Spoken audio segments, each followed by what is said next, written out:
Welcome to the Same Dude Podcast. I'm your host, Nick Terlizzi, and my brother host, Anthony Terlizzi. It's good to have you here. Yeah, good to have you back. It's good to be back, Nick. Yeah. It's been a minute. Yeah, it has been a minute. We had a little hiatus. Yeah. Siesta, as they say. Yeah, a little creative siesta. Yeah. It's good for you, though. Well, you know, the sun's been out longer. I think that's what it is. Yeah, that fucks with me, man. The daylight savings time? Yeah. I don't like it. You know what's weird? Like, I used to have to wake up I was up at 4:15, 4:30 every morning for years. Yeah.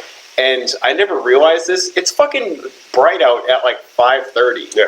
Now, I was already, on my way to work at that time before, but now I can sleep until 7, 8 o'clock every day. And it's broad daylight at 5:30. Just sleep in your day life. Sleep in your life away. And I have, so this is what I have to do because one of the windows in my bedroom just allows for full sun. Right. The sun rises in that You look window. like you have a tan. Yeah, that's just from laying You've been in bed. outside.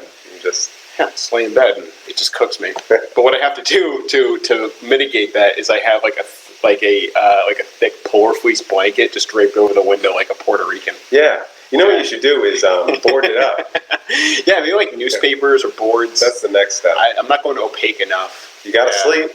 The sun's getting in his eyes. Sleepy, man. Isn't that Fucking sleepy. Sun. I don't like the sun. It's in my eye. I cannot sleep through it.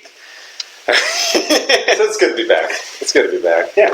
I got some things to talk about. What's on your mind? Before getting into it. So I've been taking little trips. Taking little trippies. Went to Cape Cod a couple weeks ago. Nice. And I think I saw the worst job in the world. What's that? I know it's kind of bold to say it. Usually when you think worst job in the world, you think oil rig. Yep. You think coal miner. Septic tank cleaner. Yeah. That's probably crime scene cleanup. Crime scene cleanup. Yeah. But usually oil rig. File. Yeah. Gross. Yeah. Shit. Yeah. It's not that. And I'll tell you why. Because those technically are more grueling jobs than the one I'm going to share with you. Mm-hmm. But there's a camaraderie in jobs like that. That's true. You get to make eye contact with the guy you're working with. This sucks. Yeah. You know this sucks. This sucks for me too. And usually there's good pay in that as well. Yeah. And we're talking oil rig, really. Oh yeah, they essentially live on a prison in the middle of the ocean, but they get paid $200,000 to do it. So coal miner, you get paid less, but you got the camaraderie. Yeah. Okay, you got to skip. The worst job in the world to me is being a bathroom attendant in Provincetown. So, right, I know. Yeah. All this lady did all day long that I could see, and I could see the attendant, I couldn't see the stalls, but all she does is just sit there all day long, and when someone's done shitting, she goes, that person's done shitting, and they come out, and then you go in, and she waits for you to shit.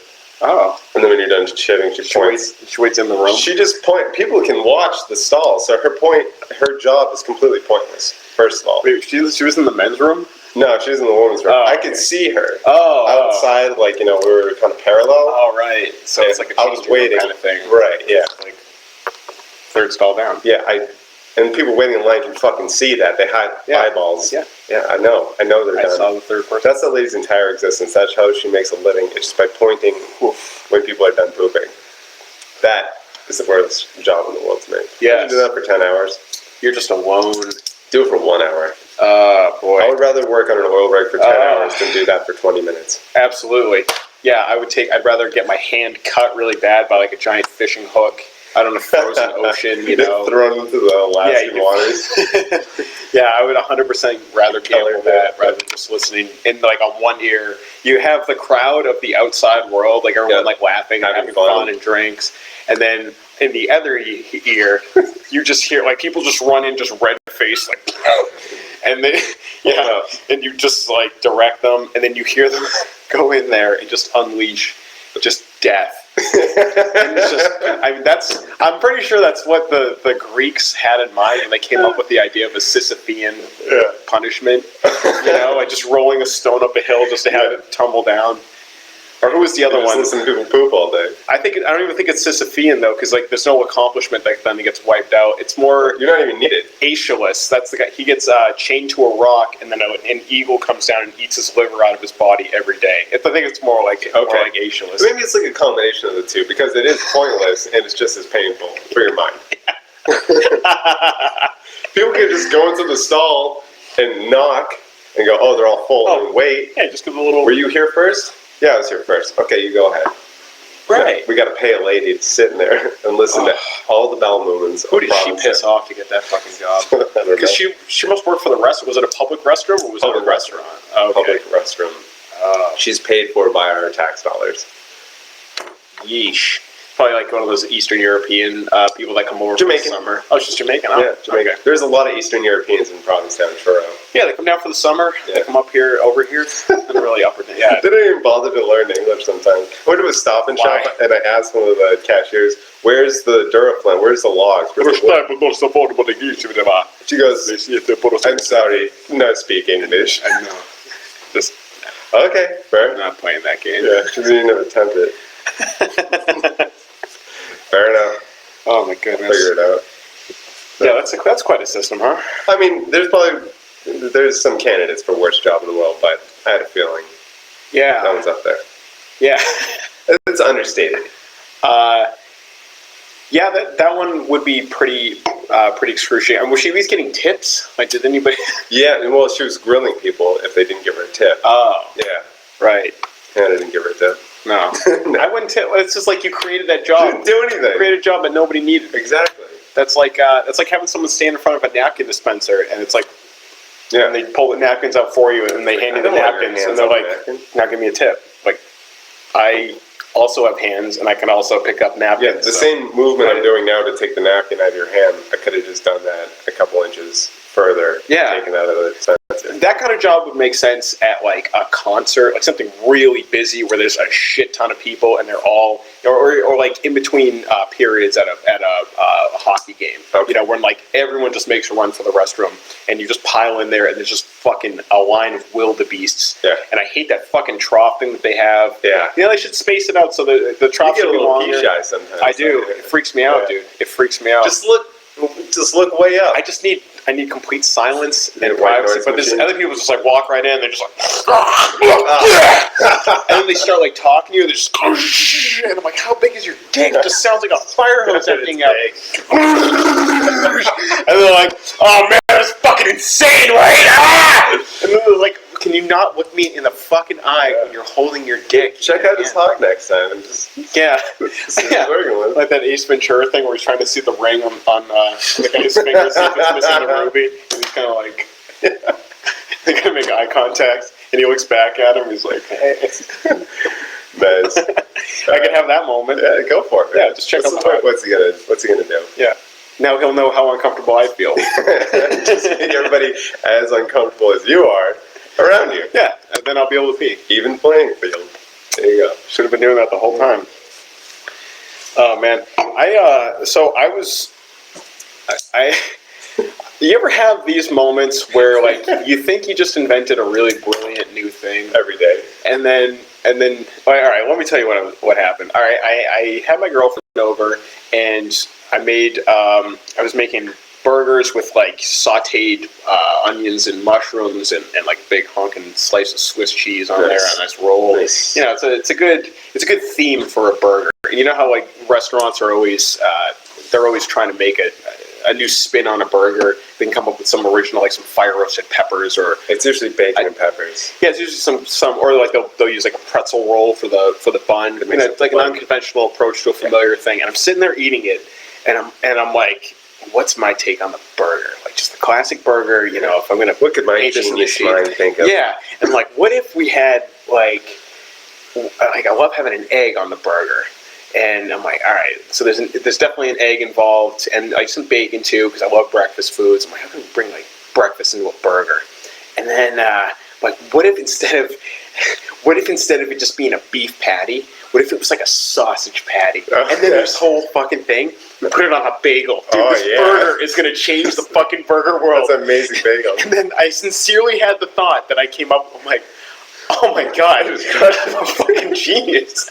Like, Anthony, you just created a bacon, egg, and cheese fucking bagel.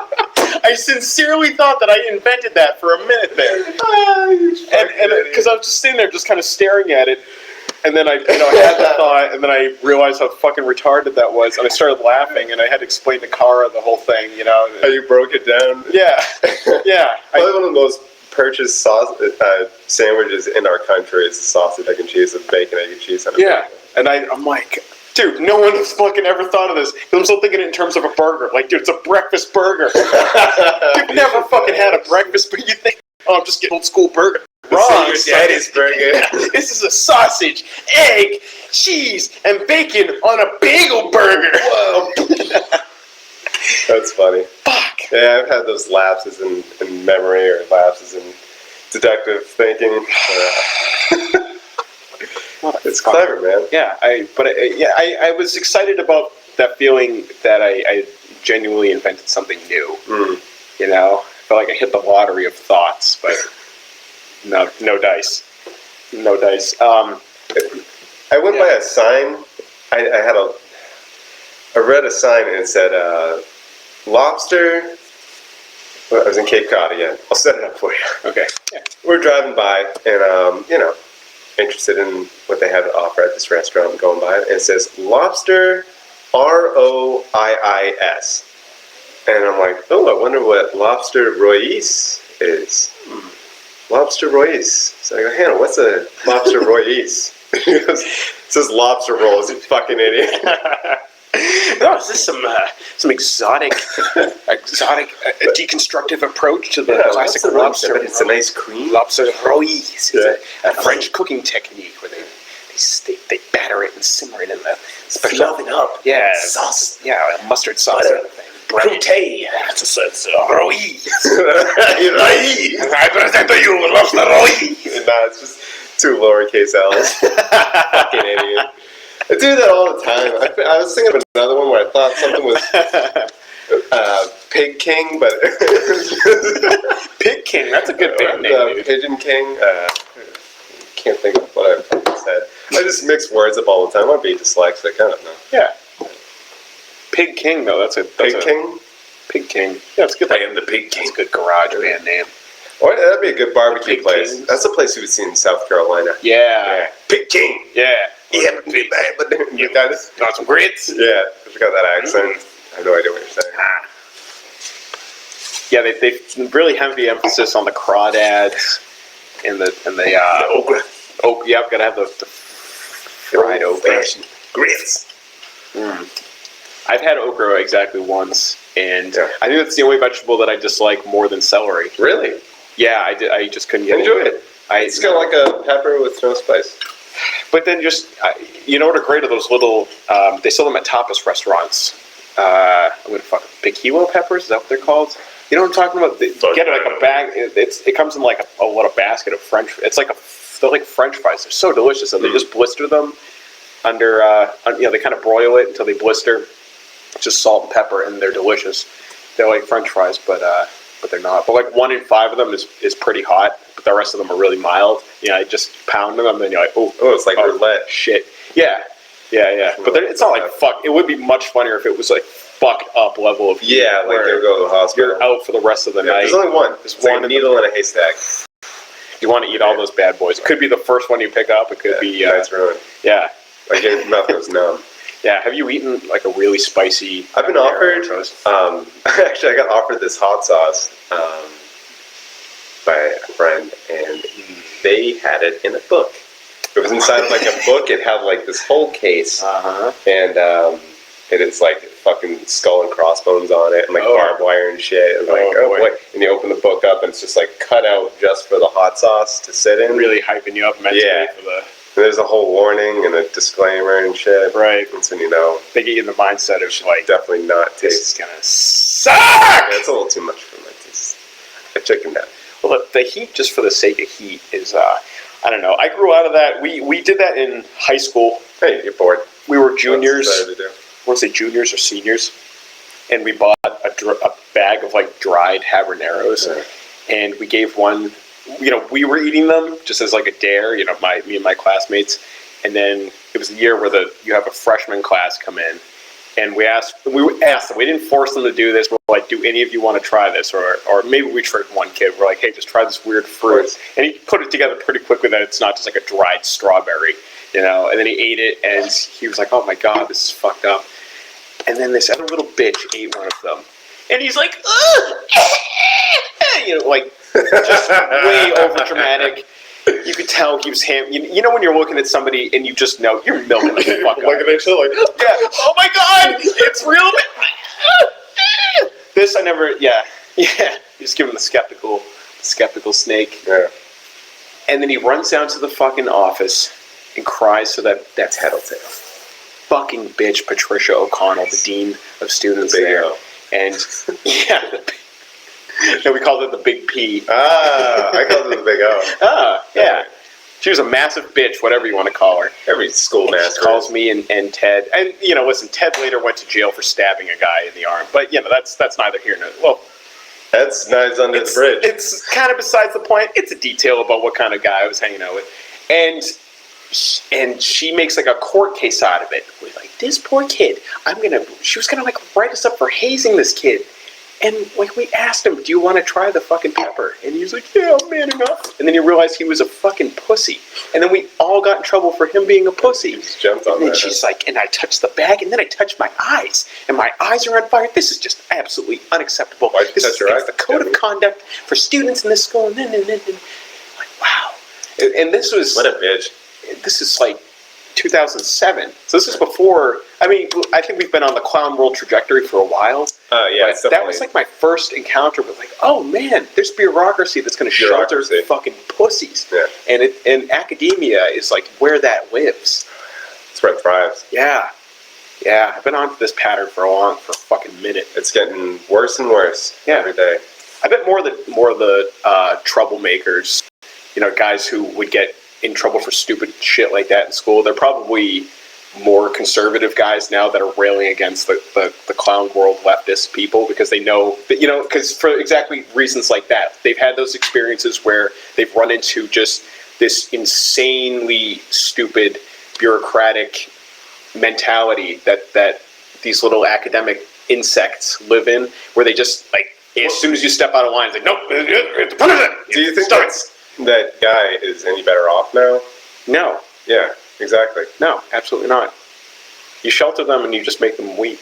Yeah, he's probably, And it's not even like I grew up with, like, we weren't raised by wolves. Like, we led a pretty comfortable life. Yeah, no. But, man, you got to be exposed to some kind of difficulty. It's a fucking pepper.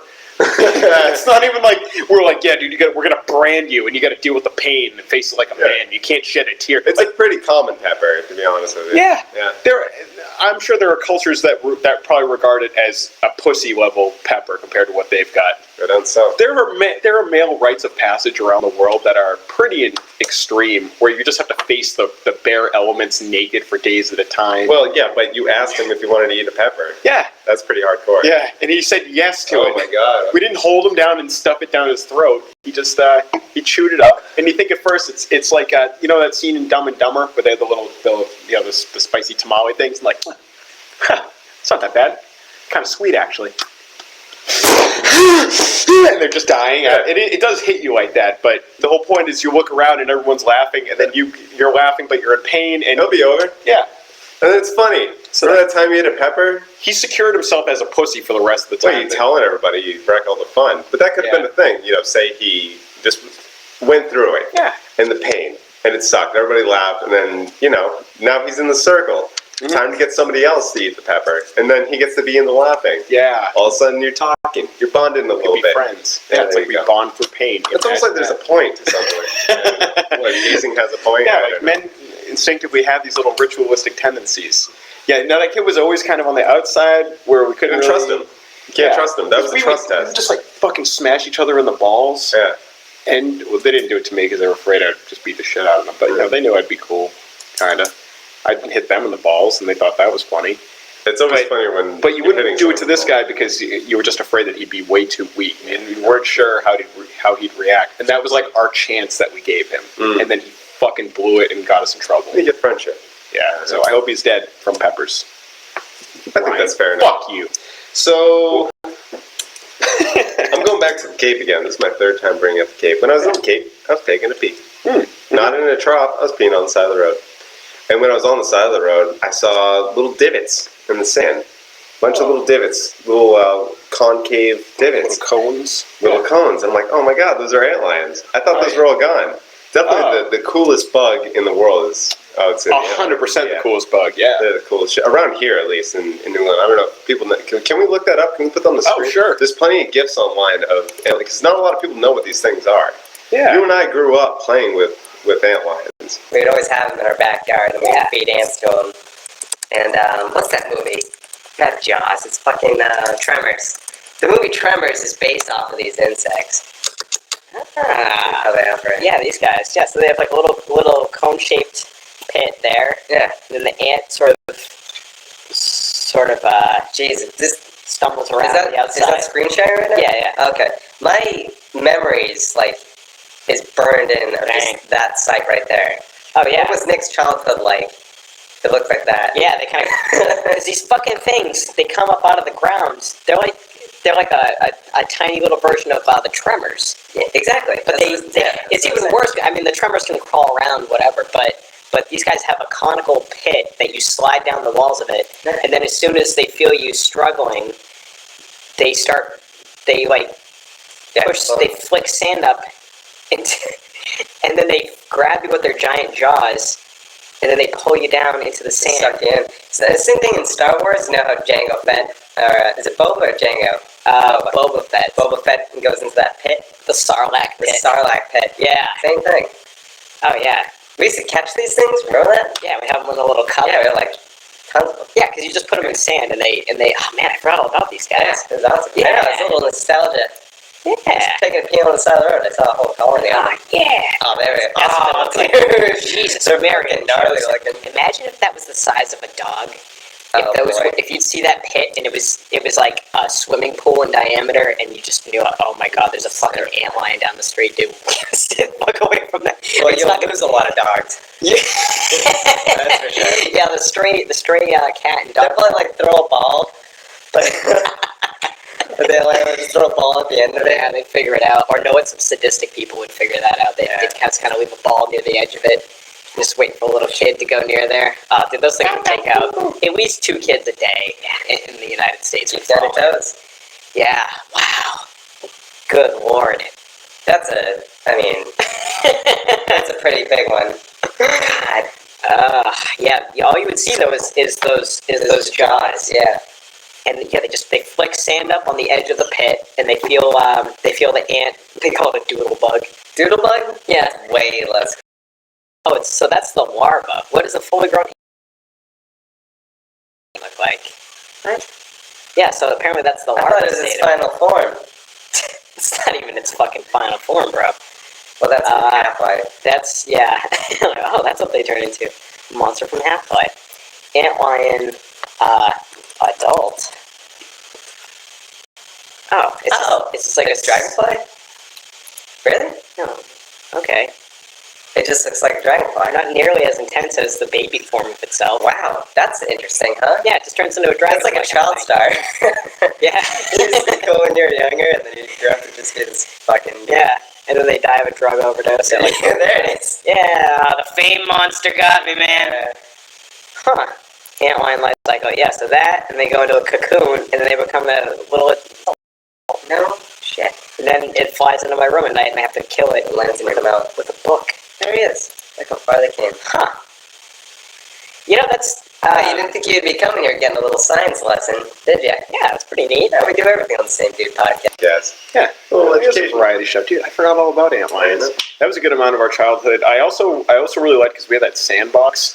Yes. And every year it would just, you get those, and they were the big, juicy black carpenter ants. They'd making a nest in that same area. And because it was a walled-in sandbox, just take the garden hose and just flood the fucking sandbox. All the ants would be like losing their shit. We'd have those little wooden boats, and they'd all climb up on the boat, and then we'd just like sink the boat and kill all the... Oh, That's sadistic. that was great. Mm-hmm. Yeah. Good old-fashioned fun. Yeah. Kind of Hey, we're not autistic. We're a little autistic, but we're not fully autistic. I read a couple studies on screen-induced autism. Yeah. I feel like that's becoming a way more prevalent thing. Definitely. And there's some evidence. There's a lot of evidence. Yeah. Yeah. You know, you type in screen-induced autism, there's like 50 fucking papers that come up from across the globe.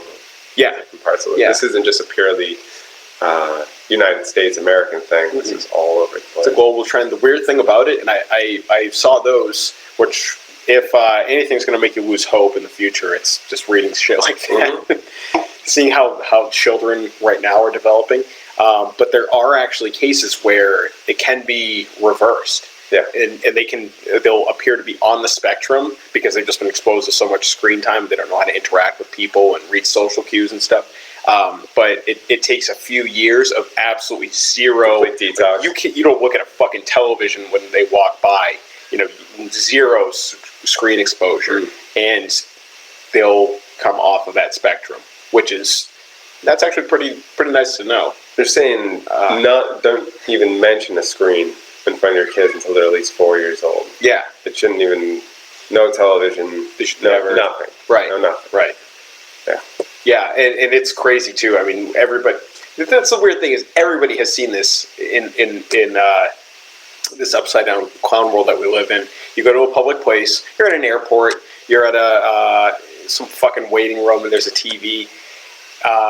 Or there's not a TV. You're just in an area where you're just kind of sitting, and what used to happen is people would just sit there and they'd stare. Or there would be a magazine, and you just look at the stupid Women's Life magazine, and you're like, you know, we design 20 great fruit baskets for your next event. Oh wow! Oh, detox your liver with these 3 easy steps: bananas, blueberries, strawberries, yogurt. Oh my god! The secrets they don't want you to know about the detox. And you just kind of like, oh my god, and then they call your name, and it doesn't matter anymore. But now we occupy every fucking second of free time with looking at a screen, which as adults, it definitely doesn't make us sharper. I try and use it productively, but it's when they're kids, that's the new pacifier. Yeah. And it's not just something to physically hold their mouth over for, you know, so they shut the fuck up. It pacifies their mind. That's scary. It's the equivalent of just stuffing a binky into their brain. Yeah. But you know what happens when kids use a fucking pacifier for too long? Their fucking face gets all fucked up, and they don't develop properly. It's the same give thing. you reference, and I think you and I stand in the same place. Right now, there's kids outside screaming and running around. Yeah. That's totally fine. I want kids to be doing that because that's time to do it. It's a beautiful day outside. We're behind the shutters and indoors. But kids should be running around and screaming, and you know, and when they come inside, they'll be tuckered out. So there is ways to pacify your children. Yeah. And I understand it gets stressful, you know, and it is easy to just give them a screen.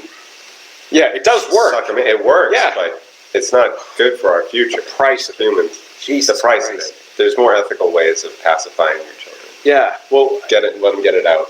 Well, I just and I mean, I imagine what it's got to be like to have your firstborn child. And it's like, oh my god, baby, and you know, like giving them a bath in the sink, and they're like laughing and then they get to the point where they're talking all the time, and they can be really loud and annoying. Yeah. They can scream bloody murder.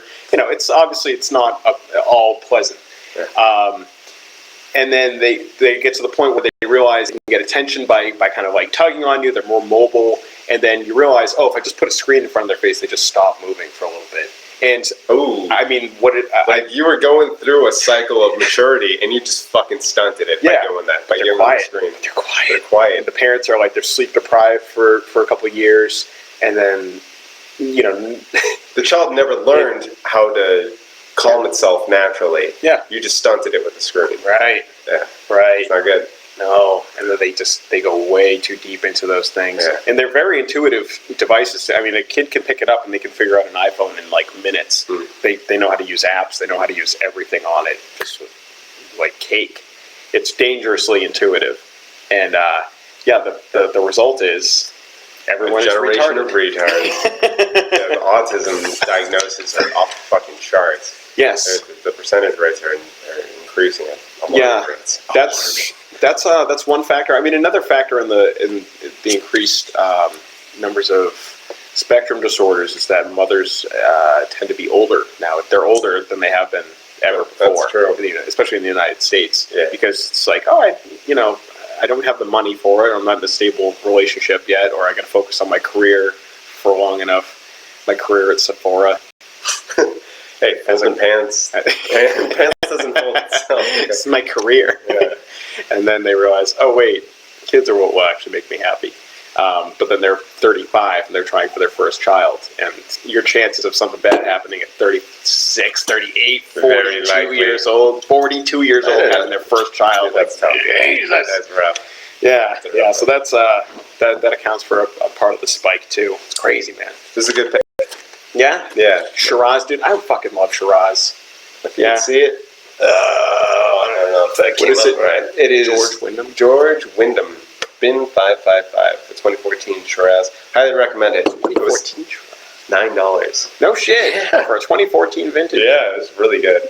No shit. The place down the street, it's top shelf, and there's only like a couple of them left. Yeah. I should have grabbed two, but damn, I like a nice Shiraz. Blends are where it's at. Shiraz and I really like a Zinfandel. Yeah, red Zinfandel. Yeah, I'm hopped on that team.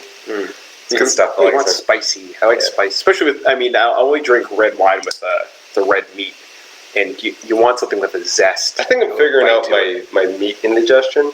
Oh yeah, I have the worst meat burps in the fucking world. Meat burps, yeah. But it's like a rotting carcass. You know what it is? What? I scarf food down. Oh. So yeah, when I eat meat, if I eat like a shredded barbacoa burrito, nice. I don't get the meat burps because it's already kind of broken down, masticated. Is that what it? Masticated?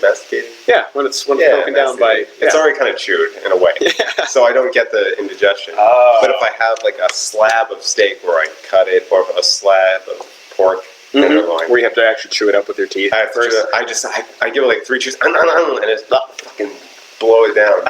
So it's all to my stomach. That's this like rock essentially of meat. And it's rotting as it gets digested because it's just rotting, but it's my stomach's just struggling. You know, I have like a low acid kind of, I don't know. But those burps fucking hardcore. I remember I ate a burger and I went to hockey one time. Oh, nice. Oh my god, I burped and the entire bench goes, "What the fuck, dude? What are you doing?" I'm sorry. Shit. It's gruesome.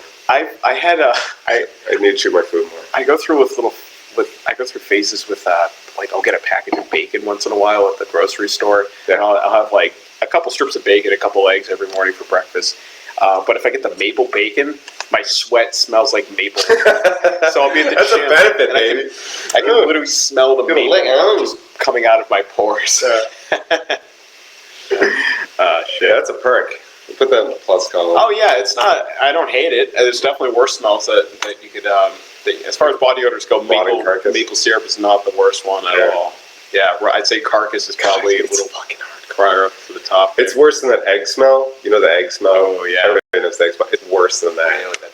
Yeah, fucking sulfurous, acrid kind of egg. When you can't handle your own stench, like everybody likes their own brand, right? That's a classic line. But when you can't handle it, you know it's fucking bad. Yeah, I haven't been driven out of the room by my own smell. Yeah, not in a long time, anyways. Yeah. So, chew your food. Look at that. That's 2 little science tips for you. Yeah. Don't chew your food, you'll have indigestion, and antlions turn into big flies. Boom. Blowing people's minds left and right. St. Dude University. Look at that. Yeah, we should do that. Like, just do a real deep dive into a topic, and we'll do a little presentation. Sounds good to me. Sunday. Yeah, I like that. All right, yeah. I got plenty of time at work. I mean, that's kind of what all these bits are, but you know, it's usually just kind of my own thoughts on it. But I'd like to do some real scientific research on how, like, what happens when they're in a fucking cocoon. What's going on? Yeah, what is that? Hot. How do you just come out as a different? It's really hot in there. It's really hot in there. Hot. And come out a different. Ugh. So hot in here. I don't know. Maybe it's like milk in there or something. That sounds about right. Have you been reading anything lately? Do you read much? Other than like technical things? Other than technical stuff, not so much. I just finished a book by Ernest Hemingway the other day. It's called To Have and Have Not. And Hemingway was such a classic man's man kind of writer. Like the book, just his setting, it's just so classic. This is his thing.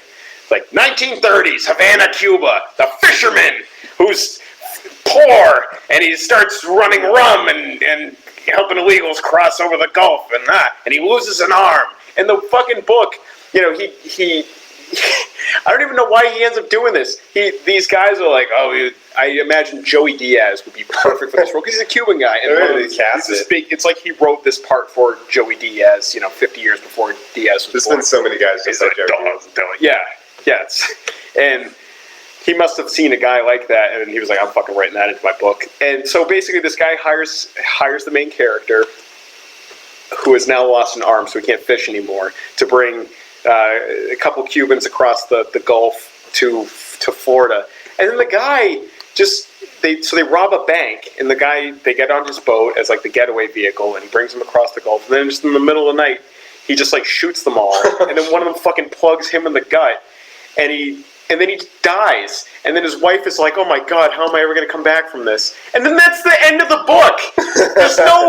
There's no like, that's it. It's just a flash. Like, oh man. I mean, it starts off, it like really fast. It starts off with a shootout basically of these kind of like rum gang guys, before there was like sicarios and drug cartels of today. Back then it was like rum, because everyone just was like, ooh, because prohibition was still a thing. Yeah. And so rum was instead of narcotics like today. So it starts off with this big shootout, and it's, oh shit, there's some more violence. And then he gets shot in the arm on some other thing, and he ends up losing his arm. It starts you on a high point, and then the guy just gets whittled away, and then he dies. And that's Hemingway's like, and that's a fucking wrap, baby. Boom. Wouldn't he pay people for their stories? Wasn't he one of those types where he would just get someone's story?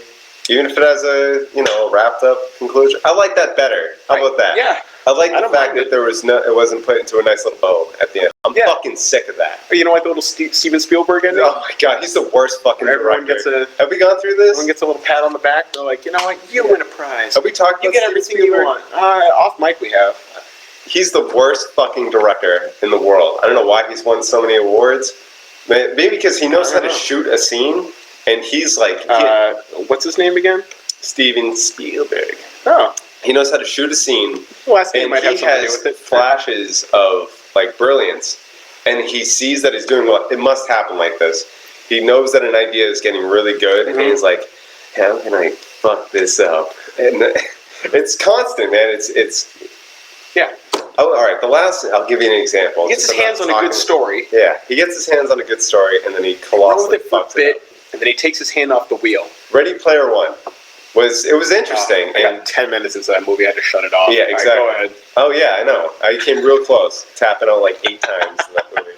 Because the CGI and the story of it was great. I think it's a really good premise, and it's probably something that we'll see in the future. So it's very relatable. Yeah. But the way he executes it made me want to rip my fucking hair out. It was the worst. It's that you have every genre.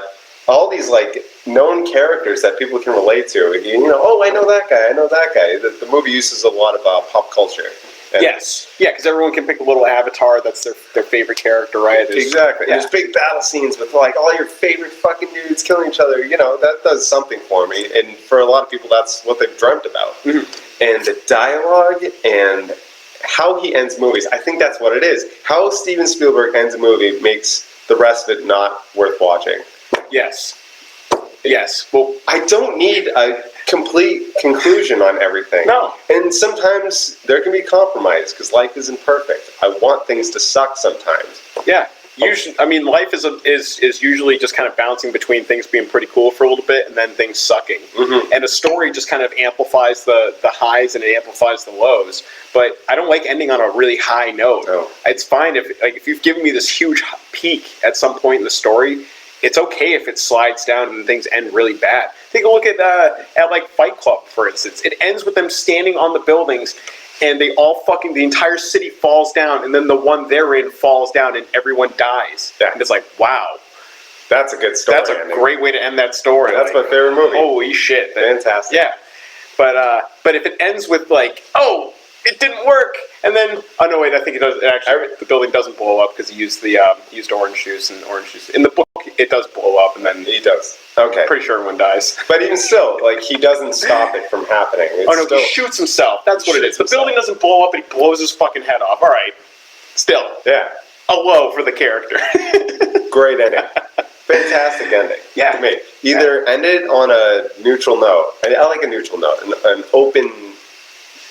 Keep it to your. Like, things won't be the same. Yeah. However you interpret it is how I like it. Right. Don't wrap it up for me. Don't force me to fucking feel things. Yeah, leave you guessing. Even like if they stopped making the Matrix movies after the first Matrix. That would have been great. You know, that would have been cool. Just leave your imagination to wonder. I wonder what happened. Wow. But Hollywood. No. Oh, this sold really well in box office. Smell that? You filmed 2 more in 6 months. You smell that? I smell money. Woo! Matrix 2, Matrix 3, Matrix 4, Matrix 5, Matrix 6. Did you ever see the Animatrix? Animatrix? Yeah, it's actually pretty cool. It was a bunch of cute, man. A bunch of like independent. Some of them were filmmakers. I think some of it's live action. No. It's all animated. Different kinds of animation. Some of it's more like anime or cartoony, but some of it is CGI. And there's a lot of cool different styles in there. But it's a collection of small stories of people not in the core Matrix story. Yeah. Kind of breaking out of the Matrix, or where they have these experiences where they can kind of manipulate the laws the way Neo is, but just for like a second. And then a bunch of agents swarm in and they're like, oh shit, and they die at the end of, it's a bunch of little stories. It's really fucking cool. That was the only good thing that came out of that, like building a franchise on that was the Animatrix, because the Matrix should have just started with the one and then leaves you wondering. And there's a bunch of other people who will have like that little mystical experience. Like, oh man, this is a fucking simulation. And then it just gets shut down or they go back to sleep or something. You get reset. It just leaves you wondering, and that's what makes you feel more satisfied. Just don't tell me how to feel about something. In a story, I don't want to be fucking forced to feel something. No. The second I feel you pushing me in a direction, my natural reaction is to push away from it and fucking hate what you're doing. Stop it! Yeah. That's why I don't make a lot of music in movies. Have you noticed that? A lot of movies, like shittier movies especially. I refuse to watch any of the superhero movies that have come out in the last 6-7 years because there's constantly music playing. Why is that? They're telling you how to feel every single second. This is a bad moment. Boom, boom, boom, boom, boom, boom, boom. He's a bad guy. Or like, oh, this is a sad music part. You have to feel sad now.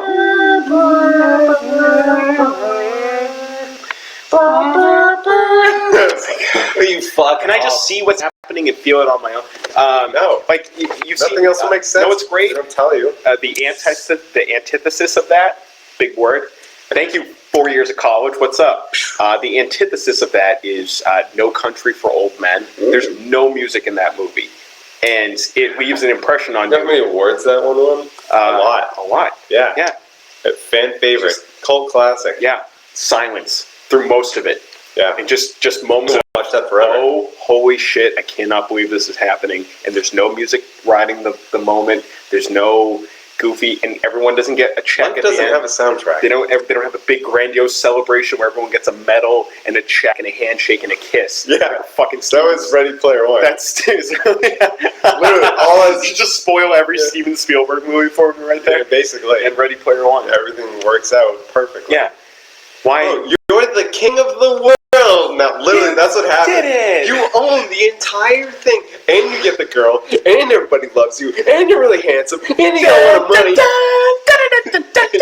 Let's play music like that in a major key, because this is the part where you feel happy. And everyone's like, I love that mother song. And the worst is fucking like comedies that are like Home Alone. That's another one where you could just show me this kid just torturing and horribly disfiguring those guys, and I would have laughed my ass off. But they always have this little rascally kind of music played by like a symphony orchestra in the background, Yeah. And I don't understand how any group of professional musicians, like the kind that dress up in suits to play like a cello, and they get presented with the movie music for something stupid like Home Alone, and then they have to learn the fucking dumbass songs. Oh, yeah. It's all in classical Spent a instruments. long time learning Yeah, it, too. and they're just boom, boom, boom,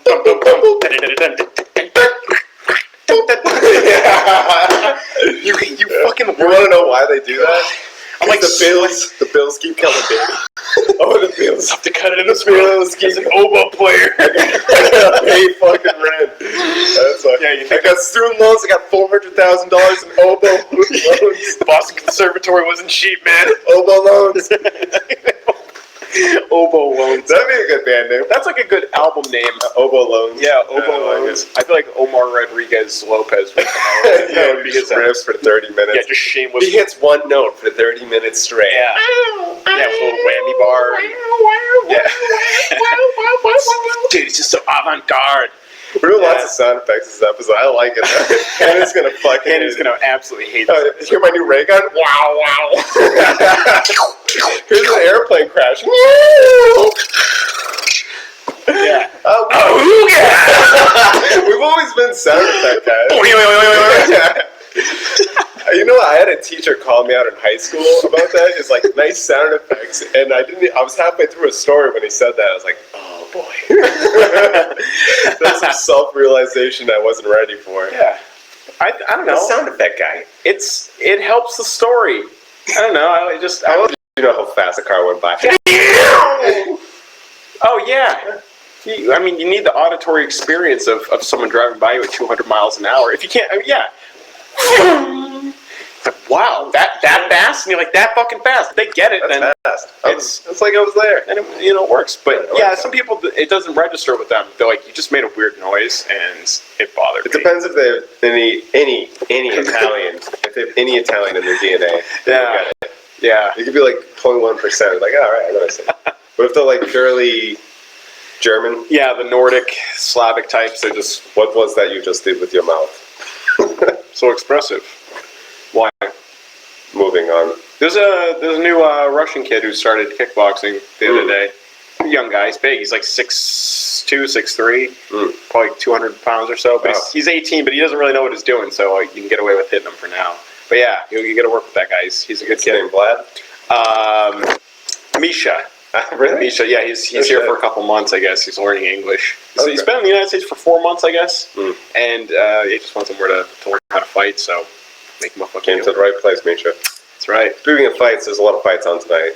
Yeah. What's today? June Today's the 8th. Today is like the best day to watch television, I gotta say. Yeah, absolutely The lineup. beautiful 75 crisp day. Yeah, watch I am not TV. leaving the fucking house for the rest Hell of the no. Hell no. The couple of Gennady Golovkin's fighting tonight. Gennady Golovkin and what's that guy's name? Triple G. Yeah. Versus Rolls. I knew it was Rolls. some stupid ass name like that. Yeah. Rolls. Whatever. I don't watch boxing enough to know anything about I just know- boxing. I know 3 names in boxing, and Gennady's a tank. Golovkin. Yeah, Gennady Golovkin is a fucking tank. The UFC card looks great. Yes. Yeah. Do you want to? I'll pull that up. Yeah, put that on the screen. Yeah, and Maddie's looking cool. Yeah. He's from like Kazakhstan, He is right? Kazakhstani. Yeah. I'm kind of curious about. Remember last episode where we just talked over the announcer? The announcer's like on full blast in that fight. Yeah, because it has the volume down. We had 3 people constantly talking. Yeah, that was 3 minutes. We're still figuring it out. Make your own fucking podcast. Yeah, I mean, you're a fucking podcast. Yeah. I'm like, all right, it's fight day. Yeah. All right, what do we got here? Events. It's in the Gnome division of 135. 5 rounds in the UFC no weight division. Fighting out of blue corner. Introducing first, a mixed martial artist. Hey! You know he has a gold medal? Yeah, well, he's got a couple stop signs on his wall there. Yeah. You know, dude, that's a meme. Henry Cejudo has a gold medal because they mention it in every sentence. They bring up Henry Cejudo. Every time they talk about his wrestling pedigree, they go, well, he was an Olympic gold medalist. Gold medalist Henry Cejudo. He's another. I mean, I remember seeing him years ago and thinking, this guy's got he is a really talented athlete. I do like Oh, him. yeah? You remember seeing him years ago and going, this guy's got the spunk. I didn't know. I like He's got that X factor. Listen, I don't give a shit about this division, all right? I could not. These are children. No one does. I don't care at all. Ooh, that's a good one. But what I do care Green about, Zombie? that's later this month. Yeah, if that was tonight, that'd be fucking sick. All right.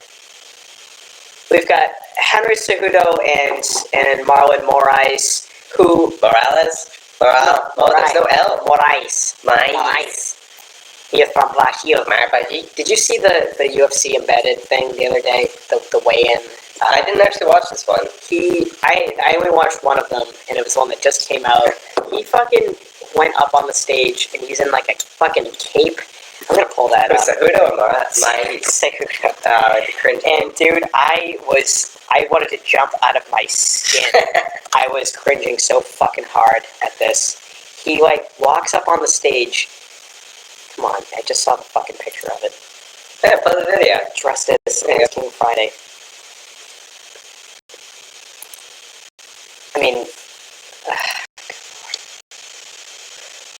nice.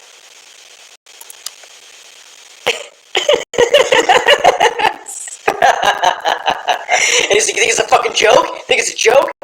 Boom! That's you! Snake. Fuck out of here. I've got another trick in the hat. TJ Dillashaw. Fuck that rap. Fuck out of here, bitch. And he's like, yeah. But the embedded thing shows him getting all dressed up in the bathroom before. Yeah. And his team is all surrounding him. They're like, yeah, man, you're gonna scare the shit out of him. And he's like, yeah. But, oh my God. I wanted to scream and cry. And then one of his friends was in the crowd, and he was kind of shouting out some shit to Moraes. And he's like, what's up, man? What's up? You know, they're just Trying to make it like boxing. yeah, they're trying to make like a little show out of it. There's like 30 people in this room. Yeah. It's not a huge crowd, but 6 I million don't think photographers. you can even get into this. I think it's invitation only. Yeah. Yeah.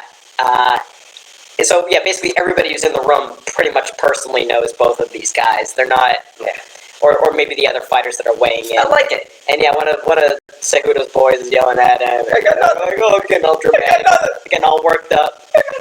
What's up, man? What you got, huh? And his coach is like, just stay cool, man. Just I'm relaxed. I don't care. Just, who the fuck is that guy? That's my Brazilian impression. So that's the main event. I'd say 5 out of 10. No weight title fight. Could be a banger. I don't know dick about He's Marlon. good. I'm gonna call him Marlon. Yeah? Is he a striker or is he a ground He's a striker. guy? Yeah? Yeah, he is. Okay. He is good. I mean, Henry's hands he's quick. The only appealing thing about this weight class is that they're small guys and they can move really fucking fast. Yeah. All right. Let's move on to the next one. Speaking of moving on, hey, I like Valentina Shevchenko. I do remember seeing her. she's gonna beat the shit out of this girl. Jessica I is a god awful fighter. Yeah. Oh yeah, she's gonna tear her up. Good. Because Valentina is no fucking joke. Yeah. No, it's a little lamb for her. Really fucking talented, and I think there are 2 women in the entire UFC worth watching, and one of them is Amanda Nunes, and the other is Valentina Shevchenko. Agreed. Moving on. Yeah. Okay. Cool. This motherfucking The guy real right main here. event. This is a whole main event in and of itself. Like you could headline a UFC card with this. Fergie and Donald Cerrone, Old cowboy. good old cowboy. And their little thing on the way in was great. They hug each other, and he's like, "You ready to tear the fucking roof off this motherfucker?" He's like, "Hell yes!" So that's gonna be a banger. It's gonna be good. I'm excited to see Tony Ferguson. Is he just coming back from? Has he had any? He had that mental break. He ripped his fucking leg when he fell like an idiot. Yeah, right? He took a break for a little while for something else. And then he had a mental break. He got institutionalized for a little bit. Did he really? Yeah, it was really quick. I think the UFC pulled some strings. Yeah. And his wife dropped whatever the thing was. He did go nuts. Oh. Yeah. Oh, so there's some spousal. Yeah. No, he didn't abuse her. He was just losing his fucking mind, attacking the fireplace, thinking there's cameras in it. Oh. Everything's a UFC embedded for him. Yeah. It wasn't a good. It's a crazy lifestyle these guys live. I'm surprised that it doesn't happen to more. That there isn't more guys like that. Yeah. Just having a mental fucking crack. It seems like he's a really weird dude to begin with. Dude. Makes him a good fighter. He's unpredictable. Yeah. Yeah, you know, you go to bed with him that night. You know? Yeah, he's an unpredictable person to live with too. What's Tony Ferguson like in the morning? I don't know. I feel like he like does a handstand and like handstand walks to the kitchen. I feel like He starts making eggs with his feet. yeah. It's like I feel like some mornings he would be like that, and other mornings he'd just be. I feel like he'd be like a manic depressive kind of guy. Yeah. You know, like real high highs, I can see that. and then just the lowest lows imaginable. But he's probably on some antipsychotics or some shit, whatever. He's on the good shit. Just fucking fight Donald Cerrone. I don't give a fuck about what your life is like. Exactly. Yeah. Before Boys. this, Peter Yan is actually. Yeah, Jimmy Rivera is good too. All right, that's a good fight. yeah, I think we've seen both of these guys fight before. That should be good. Peter, he's good. Peter Yan. What's after that? Okay. Tyson. Yeah, it was Black even though. Where's Black Guy from? Black guy, I don't know. Some Eastern Bloc. Black Guy, Black guy.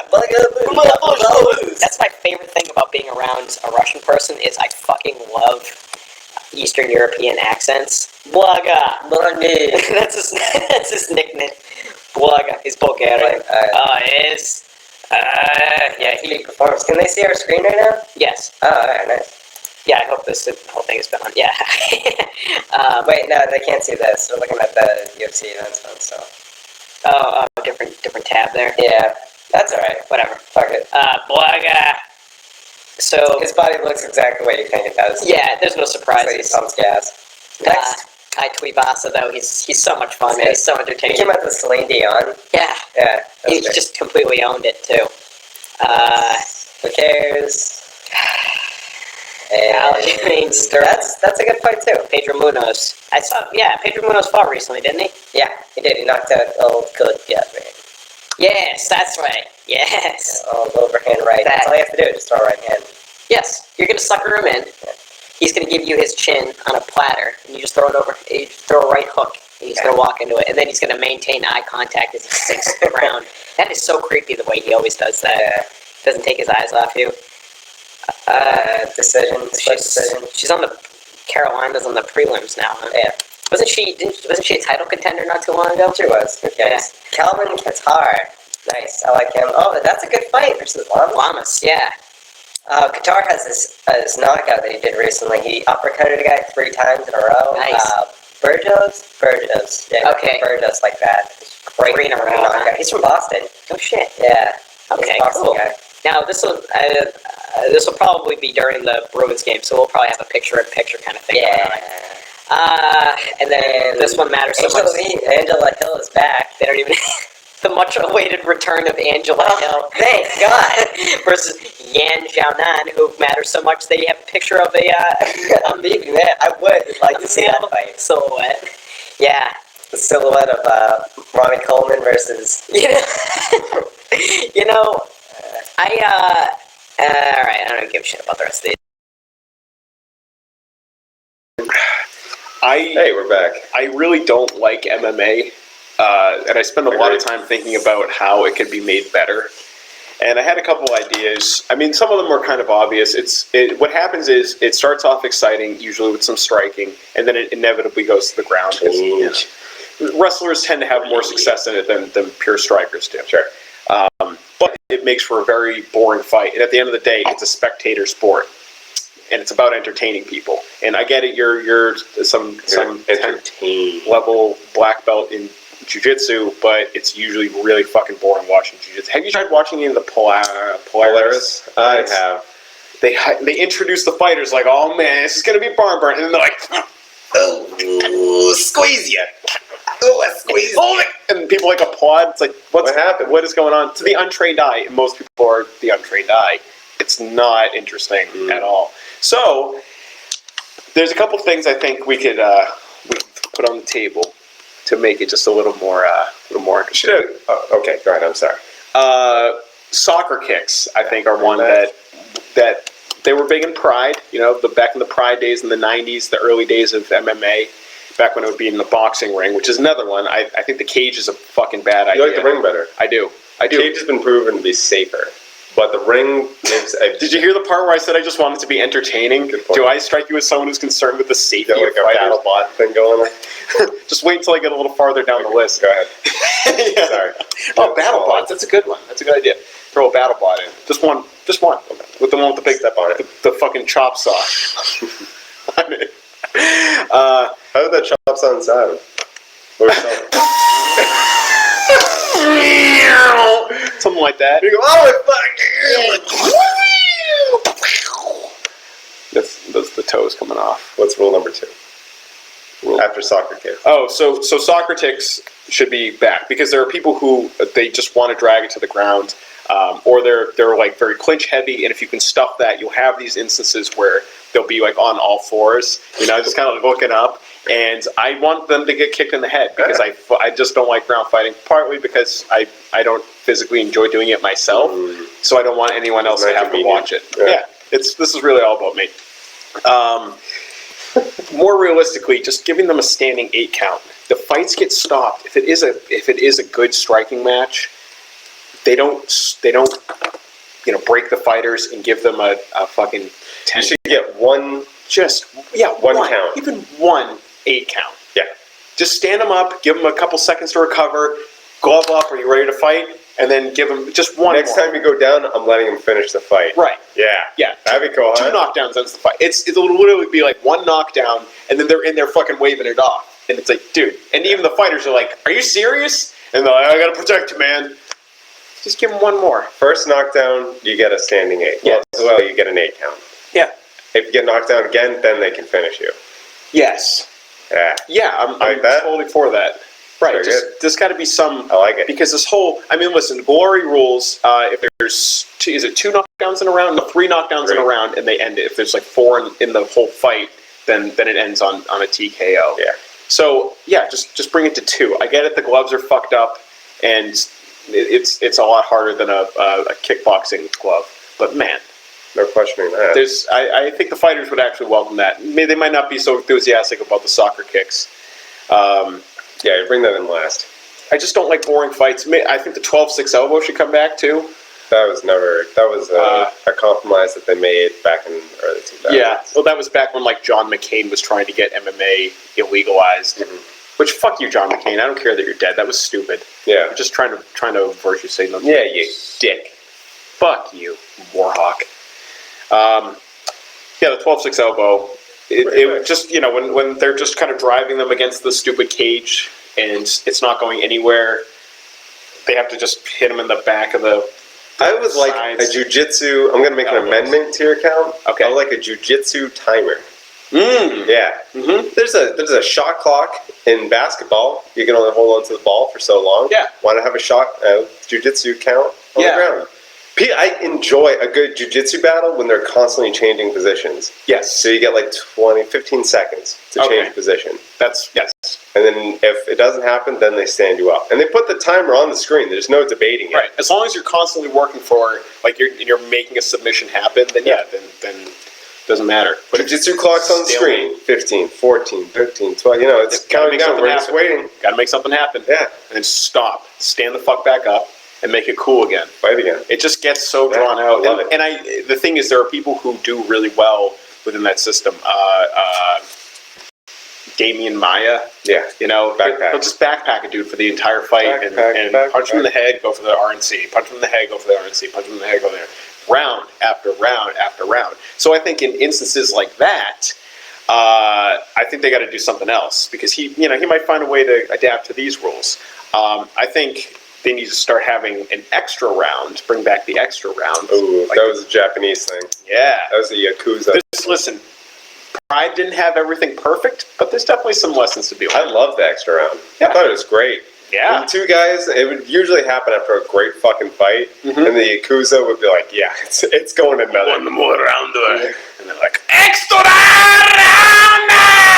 Like the judges have a feed in their ear, like, if this does not go one more extra round, your entire fucking family will be burned! Make an announcement. Extra round. Like, oh, hi, Yakuza. Bring back the extra round. But now they gotta start doing some things with the extra round. I think if they electrify the cage, they do want to keep it in the cage. Maybe the cage lifts up, it's on suspension system, and it starts closing in. Carnival ride things, The walls start closing in. Yeah, if you have maybe it could change based on the fight. You know, like, oh, this guy is just clinching against the cage the entire time. Yeah. He's not striking. He's And not. that wall just lifts up and starts moving in. Or if that's your strategy, it's just going to start. I'm just going to electrify the cage. So now you got to do something else. And Or the middle opens up. Mm-hmm. And then the cage starts pushing you towards the middle. So the guy who's pushing you against the cage is suddenly he's going to start falling back into the middle of the ring. A big gaping hole in the middle of the ring is attractive. I like the sound of that. Kind of like an antlion. Antlion pit. Maybe if the floor just kind of some that little sign. Just kind of lifts up like a lowrider. You know, at the ass end of a lowrider. Just kind of bump, bump, bump, and they're like, ah, fuck. It will launch you out of the cage. Oh yeah. There's not going to be any more slow moments in this sport. I'm sick of it, and you should be sick of it too. Oh, the cage starts spinning. Yeah. Oh, yeah, that'd be cool. Like a merry-go-round. Start slow, like the cage goes one way and the floor goes another, and then it just gets faster and faster until the rough's like doing a side kind of thing to keep up. You know, it's kind of like galloping to the side. Until it's like that fight in Inception where who wouldn't tune into this? This would be the best. I would watch every fucking card. Or here's one. No matter what fight, no matter what weight class it is, Johnny Walker gets introed, and then they just throw Johnny Walker. Like he just like they're like extra round, and then the better Johnny Walker the fighter. Oh, yeah, 6'4", 230 pounds. The worm after he went. Yeah, the really crazy Brazilian dude. They just intro him, and he's like, yeah, does this little like he was a stripper, so he'd have the little Chippendale thing. Have you seen his? Wait, does he bring in? He wears the little Chippendale thing in the little vest. Yeah, because he used to be a stripper. I believe it. And that's his intro music. Is like, and then he's doing the dance, and now it's 3 guys in the cage. And it could be bantamweight, it could be heavyweights. It's 2 guys and Johnny Walker now. Johnny Walker's record is incredible. And just see what happens. Shake it. Or up. how about he starts pacing around the ring? He can't actually enter the fight until like 2 minutes. Yeah. He's kind of clawing at the cages, and they're like, all right, get in there! And he's like, get! And then they got a guy with a leash on him. And Johnny's like, I'm fighting the leash. No, Johnny, no! They're gonna let him prod. Yeah, Johnny Timer. And everyone's like, Johnny! And the Johnny Timer's taking down, foaming at the mouth, and they throw him in there. And he climbs over the cage. Yeah. You're telling me you wouldn't watch that, America? Yeah, I'd be like, oh my, this is not interesting. Everyone would watch that. It would be the most popular sport in America. So at me, Dana White. You want to capitalize? Been taking notes, bitch. Mm-hmm. Yeah, better. I have one more thing. We'll talk about it later. I think. What are we doing on time? We actually have a timer this time. Yeah. Just over an hour, man. Yeah, I think we'll wrap it up. Yeah, this was a good episode. Yeah, this is fun. I'm glad we got back. Yeah, me too. Yeah, reunited. It feels so good. Yeah. So you got any red pills you want to drop before we? The IDF are one of the weakest fighting forces in the world. If it wasn't for U.S. intervention, then Jerusalem would not exist. We give $38 billion a year to Israel, and we fund their entire defense budget. And I don't understand why.